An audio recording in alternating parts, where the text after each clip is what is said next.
game library.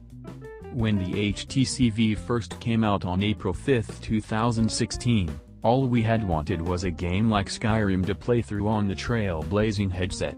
While we didn't get it at the time, and were instead treated to such wonders as Water Bears VR, here we are, a mere 2 years later, and we have exactly what we wanted. To that end, one of the biggest improvements for the platform over the last 2 years have been to the Vive's library of games. Currently that library includes the aforementioned The Elder Scrolls V, Skyrim VR and Fallout 4 VR, alongside Bethesda's other hit, Doom VFR. Each of these titles offer massive worlds to explore, tons of dungeons, vaults and satanic science labs to comb through and hundreds of enemies to encounter. They're easily some of the best games on the platform. Even though 2 of the 3 are ports of console games that came out 3+ years ago.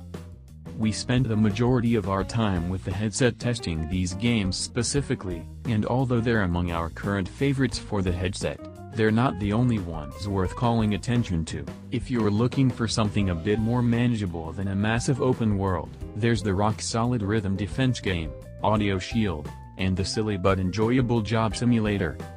If you've got the tolerance for motion, Sprint Vector is the first futuristic racing game that's a strange cross between cross-country skiing and wingsuit gliding, while Arizona Sunshine adds a bit of humor to a post-apocalyptic world brimming with the undead.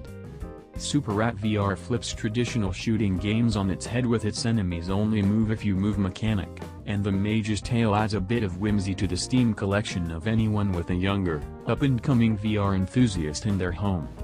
And, should all else fail, you can always return to the comfortable, reassuring world of Valve's The Lab, which has a half-dozen mini-games, each of which is more fun than almost any other full VR game on the market right now.